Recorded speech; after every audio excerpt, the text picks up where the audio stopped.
नमस्कार दोस्तों, स्वागत है आप सबका डेली फटाफट न्यूज चैनल पर। आज आपके सामने एक नई खबर के साथ आए। जी हाँ, आपको बता देंगे वित्त मंत्री निर्मला सीतारमण ने 2022-23 का बजट पेश किया है। निर्मला सीतारमण ने ऐलान किया है कि आरबीआई यानी रिजर्व बैंक ऑफ इंडिया 2022-23 में डिजिटल रुपया लॉन्च करेगी। इसे ब्लॉकचेन और अन्य तकनीकों के इस्तेमाल करके जारी किया जाएगा। वित्त मंत्री के मुताबिक इससे अर्थव्यवस्था को बड़ी मजबूती मिलेगी। हालांकि इस बार भी टैक्स स्लैब में कोई बदलाव नहीं किया गया है।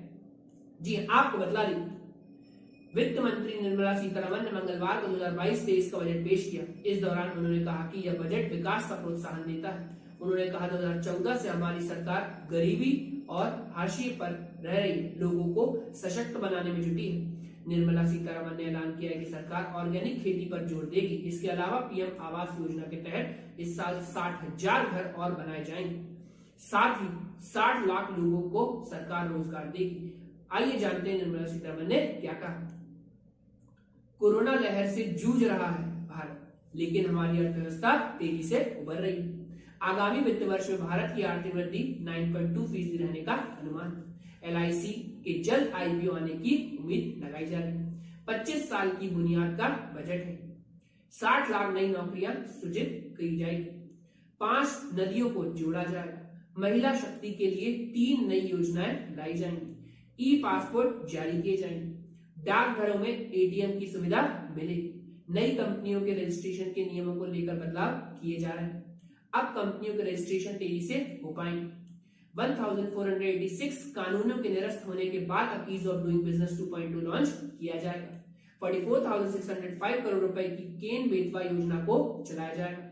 इससे 9.9 लाख हेक्टेयर कृषि भूमि को सिंचाई का लाभ मिलेगा। इसके अलावा 62 लाख लोगों को पेयजल और 103 मेगावाट हाइड्रो पावर और 27 मेगावाट सोलर पावर ऊर्जा का उत्पादन होगा। आपको बता दें कि टैक्स को लेकर भी किए गए हैं ऐलान। इनकम टैक्स की स्लैब में कोई बदलाव नहीं। आईटीआर में गड़बड़ी होने पर 2 साल तक सुधार कर सकेंगे। दिव्यांग के माता पिता को टैक्स में छूट। एनपीएस में योगदान 14% तक हो सकेगा। कर्मचारियों की पेंशन में टैक्स पर छूट। स्टार्टअप को मार्च 2023 तक tax incentive. Virtual currency crypto currency से कमाई पर लगेगा 30% टैक्स। क्रिप्टो करेंसी में घाटा होने पर भी लगेगा देना होगा टैक्स।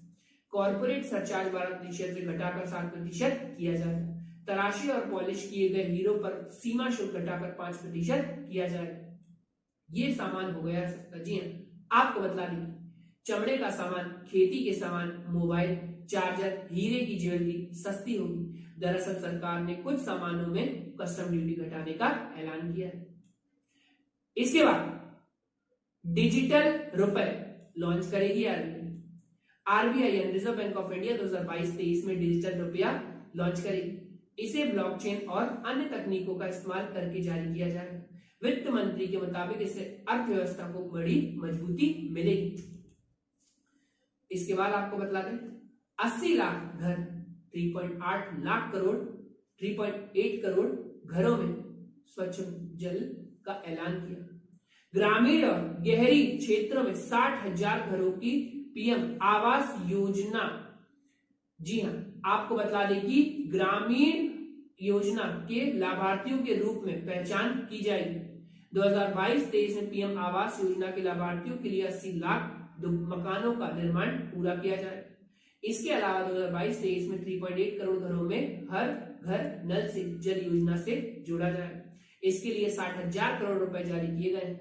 सरकार ने अभी तक इस योजना के तहत 5.5 करोड़ रुपए 5.5 करोड़ घरों में स्वच्छ जल पहुंचाया है। इसके बाद आपको किसानों के लिए बता दें कि क्या हुए उनके लिए ऐलान। एमएसपी पर रिकॉर्ड खरीदारी की जाएगी। साल 2023 मोटा अनाज वर्ष घोषित होगा। तिलहनों के उत्पादन को बढ़ाने की दिशा में काम करेगी सरकार। ऑर्गेनिक खेती पर सरकार का जोर है। किसानों को डिजिटल सर्विस मिलेगी। सिंचाई पेयजल सुविधाएं बढ़ाने पर जोर है। गंगा नदी के किनारे 5 किलोमीटर चौड़े गलियारों में किसानों की जमीन पर फोकस के साथ पूरे देश में रसायन मुक्त प्राकृतिक खेती को बढ़ावा दिया जाए। रेलवे छोटे किसानों और उद्यमों के लिए कुशल लॉजिस्टिक्स विकसित करेगा। स्थानीय उत्पाद की सप्लाई चेन बढ़ाने के लिए एक स्टेशन एक उत्पाद योजना शुरू की जाएगी। एग्री यूनिवर्सिटी को बढ़ावा मिलेगा। खेती में मदद करेगा ड्रोन।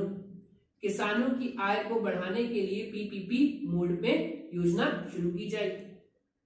अब आपको यह भी बतला दें कि परिवहन सुविधा में सुधार के लिए क्या क्या ऐलान किए हैं।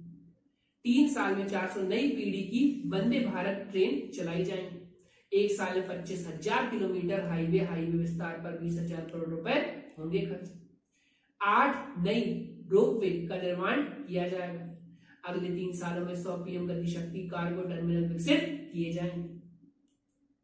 1 क्लास 1 टीवी चैनल का होगा विस्तार। जी हाँ, इसके बारे में बात कही गई है। पीएम ई विद्या प्रोग्राम के तहत 1 क्लास 1 टीवी चैनल का विस्तार होगा। इसके तहत 12 से 200 टीवी चैनल तक विस्तार किया जाएगा। सभी राज्यों में 1 से 12 साल के बच्चों को उनकी भाषा में शिक्षा मिल सकेगी।